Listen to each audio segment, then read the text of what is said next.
Nkwọ ọmanụ ụmụ ọdịnala Igbo a sị nka tata bụ nkwọ kpọtara anyị ihe ọma. Anyị ga-ejere obodo n'ara obodo. A sị na Chidimma ya adịrị anyị. A sị m ihe ọma dị n'elu ya dara anyị n'ala, ọ dị n'ala ya pụrụ anyị ome. A sị na akakaka ya ama anyị, jijiji ya ama anyị. A sị m onye si na-akwụ ya ma acha mba ya aba na nke ya. A sị m onye chụba anyị ya daa. A sị m onye gwọrọ anyị ọgwụ ya sa n'ọnụ, ọsacha n'ọnụ ya nwụrụ. Ife maka nna asị ya mere anyị. A sị m onye fụrụ anyị lụta nwụ ya nwụrụ anwụ na ọzọ ya anwụ. Ife maka ya na-asị ya mere anyị ka anyị dee ude maka na adị ụka ibe na ọ na-agụ akwa. A sị m ọfọtuwo ndị ajọ mmadụ a na-achụba ndị ilo. Ife ọma ka ya na-asị ya mere anyị meelu ụmụ ọdịnala Igbo. Ana m agọkwa ọfọ n'isi ndị enyi m niile ndị niile na-abịa egburu mmụọ anyị ji alụ ọrụ n'Ugochi tubelu ọdịnala tempụl anụ. Ana m asị ka ọmaka meelu unu niile. Asị nke ọmaka mekwa alụ ndị niile anyị na-alụ ọrụ mmụọ dị iche iche. Asị nke ọmaka meelu ndị niile na-aga ọfọ 21 days kwuru ka a na-agọ chebe ihu na East. A sịkwa na ọmaka ga-eme ndị niile na-abụ ha nweta ozi m atụsara ya ndị mmadụ na soshal midia. Anyị na-aga ọfọ si na ihe ọma ga-emere unu niile. A sị na unu ga-adị ka echi na echi adị agwụ agwụ, na unu ga-azụ ka afịa mana unu anya nakwana ka afịa. Ise aka m bụkwa onye nke gị Eze-Ana Ugochi tubelu Oraifite. Abụ m nnukwu onye nchụaja Ugochi tubelu ọdịnala tempụl nke dị na Oraifite. Anyị na-agba afa miri emi, rụkwazi ọrụ mmụọ dị iche iche. Ana m akọwara ndị mmadụ uru ọ bara mmadụ ịda alụ ọrụ mmụọ na-achụ àjà. Nke bụ eziokwu na onwere àjà ọbụla ị chụrụ bụ ihe na-arụ n'iyi. Ị ghọtara ya? Onwere àjà ọbụla ị chụrụ bụ ihe na-arụ n'iyi. Ihe nyi wee bịa n'ụbọchị taa ka nkọwa bụ ihe ị kwesịrị ịma, maka na abụ m onye mgbasa ozi ọdịnala Igbo, bụrụkwa dibịa onye nchụaja. Ihe m na-achọ ka nkọwara ihe onye Igbo ọbụla ị kwesịrị ịma gbasara ọrụ mmiri. Ọ dị m mwute na ọtụtụ ndị mmadụ ka na-asọ isi n'ife ha kwesịrị ime gbasara ọrụ mmiri ka ọrụ mmiri ha wee gaa aga. Nke mbụ, bifo ịrụ ọrụ mmiri, gbaa mbọ fụrụ ma alụchi gị. Onye ọbụla na-alụrụ ọrụ mmụọ ọbụla mana ị marọ chi gị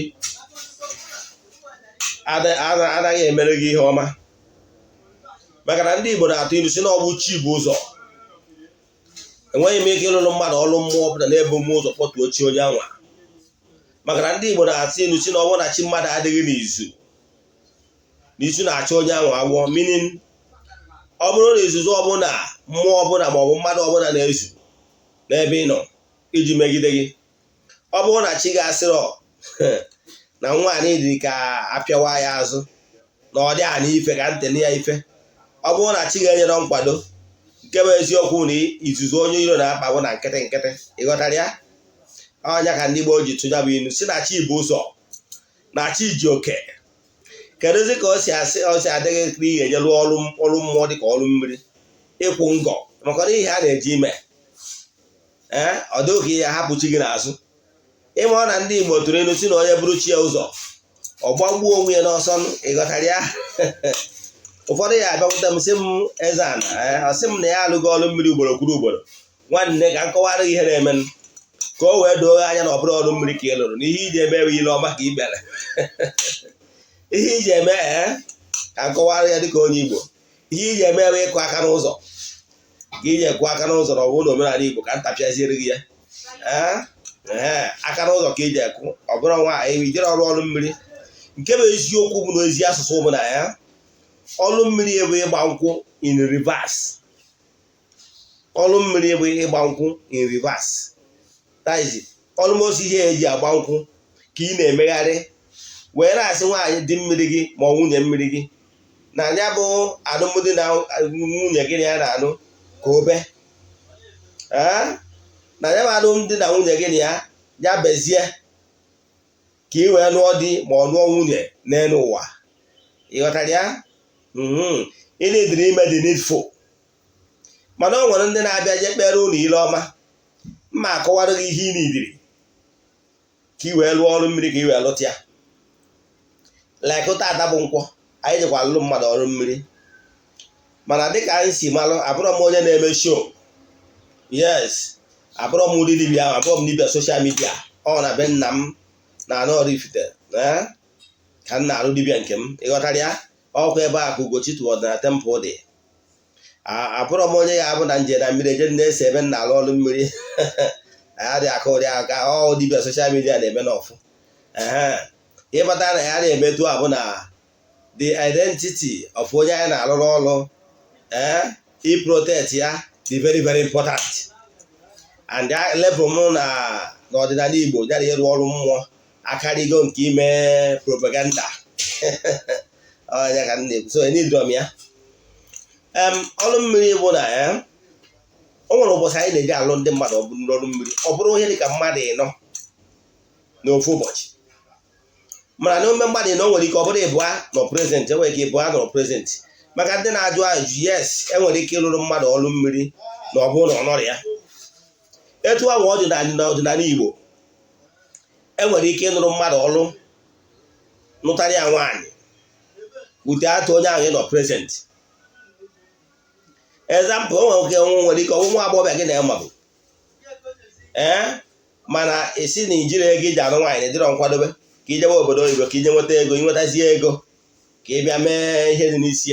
O nwere ike ọnwụ na parents gị na ya ma na onye na-abịa bụ abịa na family, ma ọ bụrụ onye gị na ya na-afụ na soshal midia ụnụ mara onwe ụnụ na-eme vidio kọl, mara onwe ụnụ nke ọma for years, ụnụ wee megido wee kwekọta na ụnụ ga-alụ di na nwunye. Enwere ike ịbịa na be ụnụ na be nne na nna gị mee ego n'isi gị. Ịghọtara ya? O mekwara na be m na ụmụnna m na Disemba gara aga. Mmadụ nwere ike ime etu abịa mee ego, nne na nna ya abịakwụrụ na ụmụnne ya abịa mee ego, kụzie na enwere ike mgbe anyị agba nkwụ ma mgbe anyị emezi white wedding ka the person wee bata Naijiria. A na-eme ya eme. Omenala Igbo pamitiri nke a, maka na omenala Igbo dotakwa na omenala Igbo ọ bụrụ iwu na the groom ga-anụ ya. Lụta na omenala Igbo na mgbe gboo na nwaanyị na-abịa anụta nwaanyị ibi ya, ọkwa ịma ọ bụrụ iwu na nwoke ga na-atụwa nwa ya nwaanyị ime ga na-alụ ọrụ bedroom service ga-anụ ya. Ịghọtara ya? Obe m na ọfọ onye ka bụ alụmdi na nwunye ka m bịara ịkọwa taa.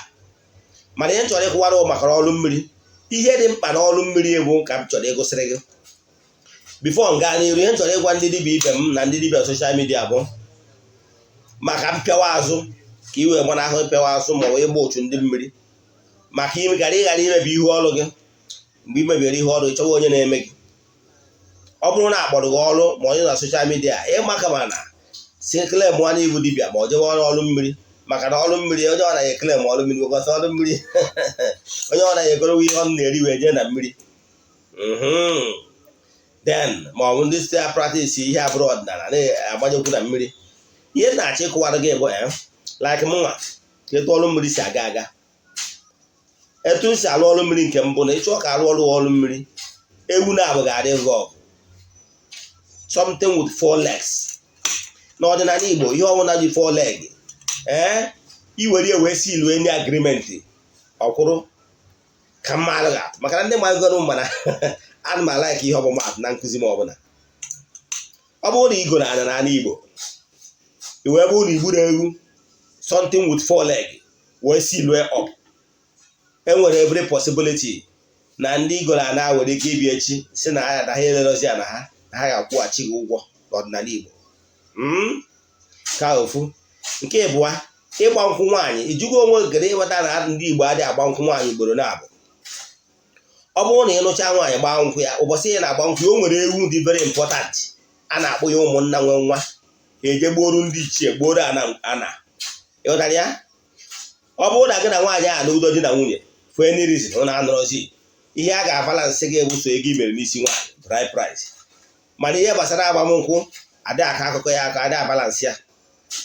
Mana ihe dịzi na ya bụ na nwaanyị anwa nụọ di echi ọ ma agbasi nkwụ, reason bụ na ndị ichie amagheri ewu ugboro na-abụ n'isi ofu onye, ịghọtara ya.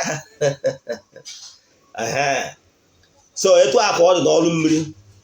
Nlụmụ eze Nzanụ Ugochi tubelu lụcha ọrụ mmiri were m ewu enye ha. Ewu ahụ na-enye ha ihe eji esiri ya bụ ọrụ na ọrụ mmiri n'isi onye a ma ọ nwunye mmiri ma ọ dị mmiri na ama alụzi ya ọzọ, nye ha mmiri, nye ha ewu na mmiri anwa. Ewu ahụ nwere ka anyị si agba ya mmiri ka adị shọ na ọ nwere ndị ya onwe ndị na-awa eje ebe a na-achụ àjà eje na-agụrụ ewu ndị mmadụ tiri na mmiri, nwanne onwe oge ị na-egbukwa ahụ. Mana nke m nwa trọnsọ n'eze ana na-alụ nke m bifo ewu ahụ eruo to ya point ịnọ ngwa nwere dị, ịghọtara ya. So mmenye ha ewu na mmiri, nyechazie ha ewu na mmiri a wee kpọzie mfe ha so mgbagota n'elu ana na be m na tempụl ebe mma anọ wee gbuo ewu eburu ọzọ a ga-eji wee kene wee chụọ àjà wee nye ekene wee mee Thanksgiving, ịghọtara ya.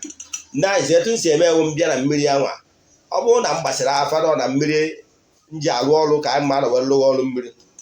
Example, na mmiri be nna a na-akpọ eze na-ebi okwu, mma anọ na eze na-ezi ebi okwu wee kpọọ mmiri chi onye m chọrọ ịlụ ọrụ si ya gbadata na eze na-ebi okwu ka ọ bịa were okie. Bifo njem m eje n'ihu ndị mmiri m jee mụnyere ha ọkụ wee gwa ha na m na-ejekwa ije lụọ ọrụ mmiri n'ụbọchị anwa. Ha durukwa mgbada na mmiri, ha durukwa mgbagota. Ndị otu m anwa so agbada na mmiri ya na chi onye ụwa onye a na-alụrụ ọrụ a, ọha bụ ndị ezumezu, ọha bụ relative onye na-eje ịlụ nwaanyị, ịghọtara ya.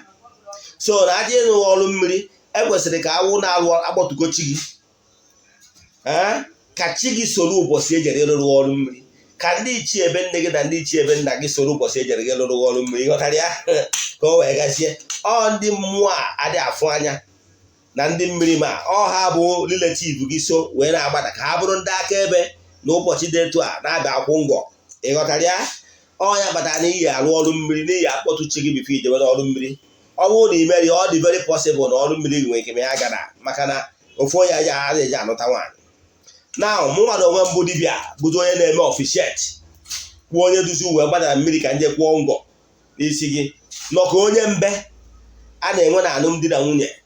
N'ọmụnwawa onye dị intermediary kwu n'etiti ndị mmiri ndị mmiri gị na ndị mmiri na mmiri abịa na ya na ndị mmiri m ndị mmiri m asụ na ihe ndị na-abụ ndị ọgọ na-abịa ịkwụ ngọ. Ha bịazie m wee zo ya na-akpọzi ha sị na ndị mmiri na ya abịakwa anyị mara ha nzu, anyị masịara ha nzu akpọọ ndị mmiri nke sị ya bịakwa na ya abịa abịazi ụbọchị ya wee gwa ha na ngwongwo anyị niile anyị akwata ngwongwo niile eji alụ ọrụ mmiri. Na-etu m si alụ ọrụ mmiri nke ma ana m arụcha akwa na adị ya sisi asa akwa na adị ya. O nwere ngwongwo dị iche iche na-adị n'ime ya baf. Emesịa mbe sepụtara gị ofu n'ime nke anyị lụrụ taa. N'ime ya bụ ngwongwo na-adị ya abụrụ ọsọ ọ bụrụ na nwoke ka a na-alụ, ọ bụrụ ọsọ spiritual husband ma ọ spiritual wife a na-alụrụ ya. Ngwongwo na-adị ya ma ndị eze nwoke ma ndị eze nwaanyị ma ndị agbọrọ ọrụ ma ndị ejima ma ndị dada, ike niile dị na mmiri. The salamanders, the mermaids, all of them oke ha niile dị ya. Onye akpatara na ngwongwo na-adị ya dị too much. Ha represent so many things. Anyị wee tinye ya abụbụ ugo ka ọ tụwe ugo, tinye ya abụbụ iche ka ha na-echekwa gị, tinye ya abụbụ ọgazi ka ọ na-agaziri gị.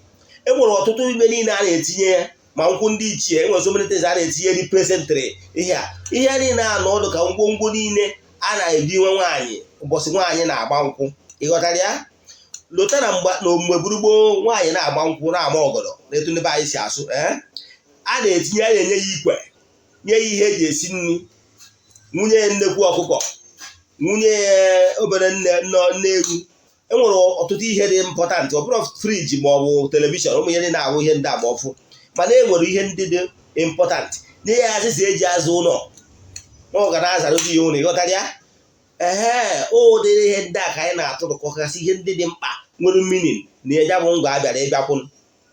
Ya bụ mgbe ị dọziere na mmiri, ndị niile nọ na mmiri, ike niile nọ na mmiri ekesaa ya, ma ndị ọgbanje mmiri ewere nke ha, ndị ejima ma ndị dada ma ndị ọbụla ma ndị ma di ya dị mmiri ma nwaanyị mmiri abịa were oke, kwe mmadụ ewere nke, ndị niile nọ na mmiri ewere nke fa.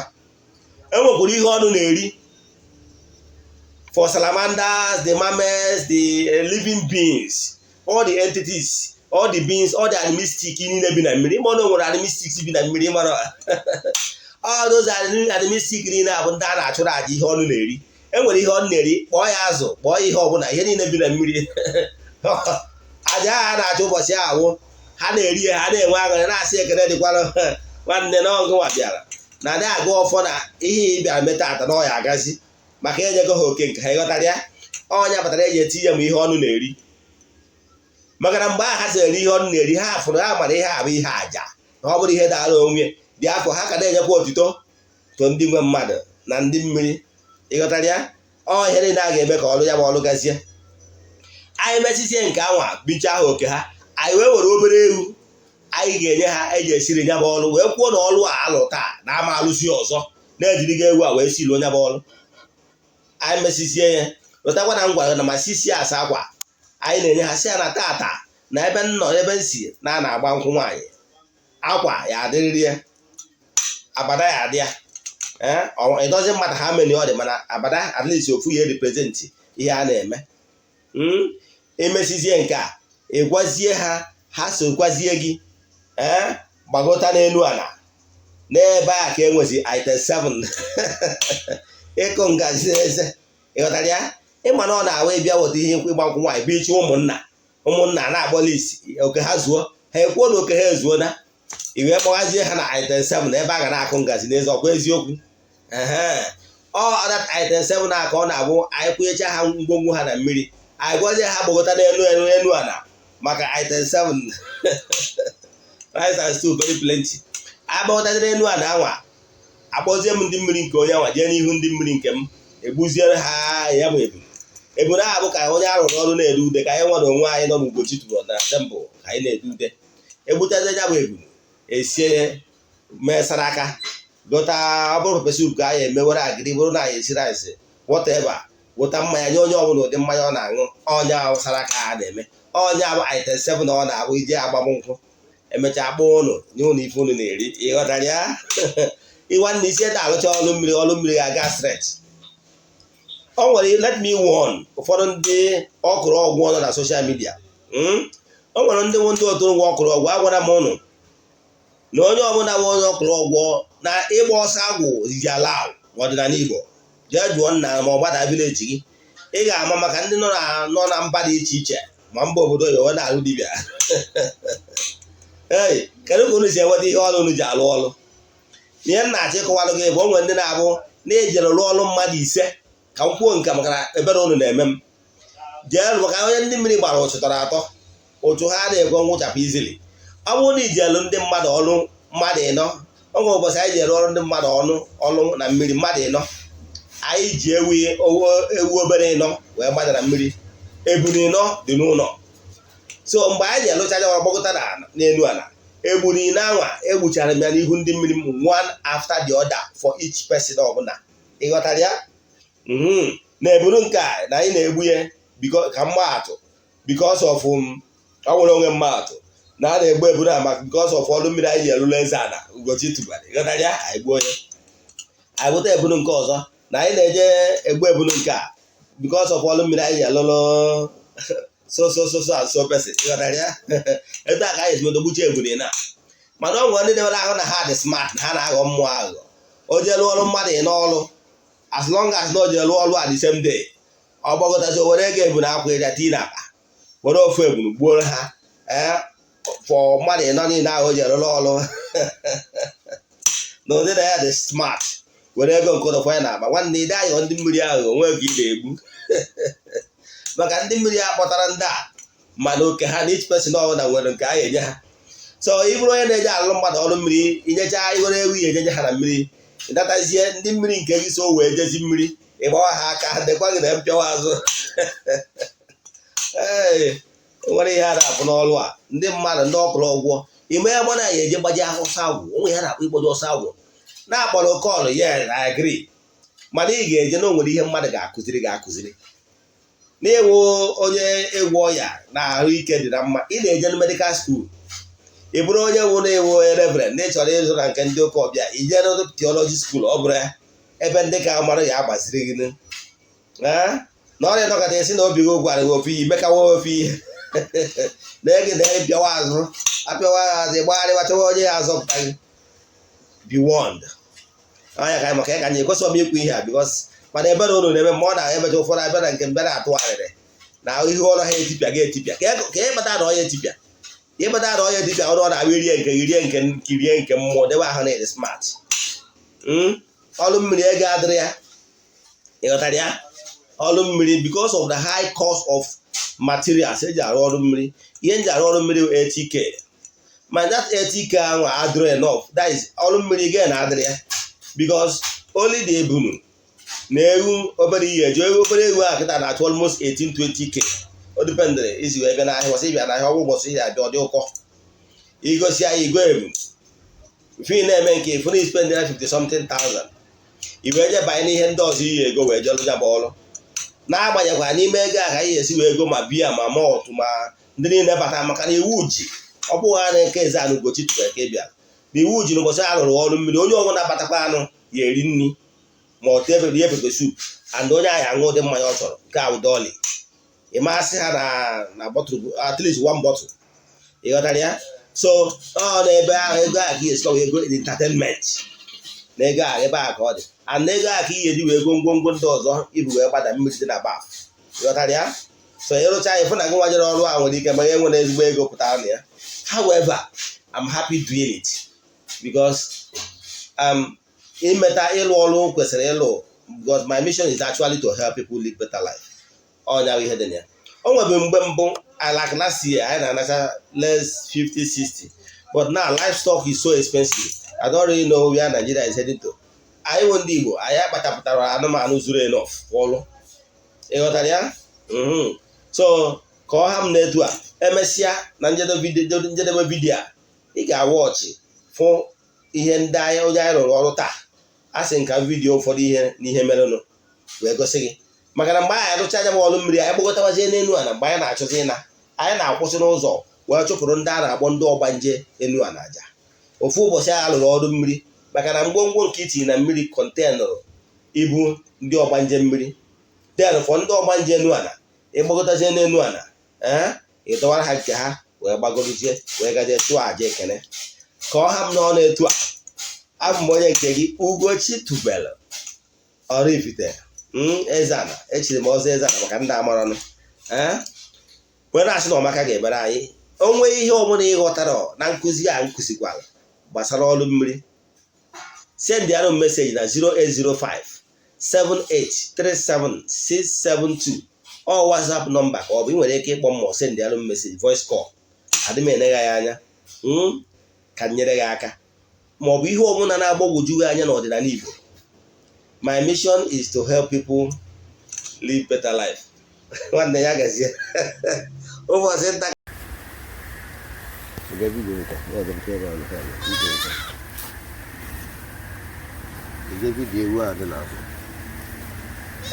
as you can see ọrụ mmiri ka anyị bịalụ aba ahịa dị na bapụ ihe eji aja akwụ ngọ ị ga-afụkọ ewu anyị sepụtakwara ewu anyị ga-eji wee bịa kwụja bụ ngọ anyị nọ na eze na-ebi okwu na mmiri eze ka anyị bịa kwụọ ngọ ifụrụ ya bụ ewu dị ebe a ewu anyị ga-enye ndị mmiri nke a ga-eji wee chụsi aja anyị megosiri ya nke dị n'ụlọ nke a ga-eji metara aka n'ụlọ ọ na ya bụ mmiri ka a nọ ị ga-afụ nnukwu ebunu a ọ nnukwu ebunu ka ọ bụ ebunu Igbo ebunu anyị ga-egburu ndị mmiri anyị jesigo ọrụ mmiri gafụ na ebunu ọcha ebunu anyị ga-egburu ndị mmiri anyị jesigo mmiri bata anyị ga-egbu onye bụ ebunu ya ka m na-achọ ka m tọrọ kịta ka egbegbu ya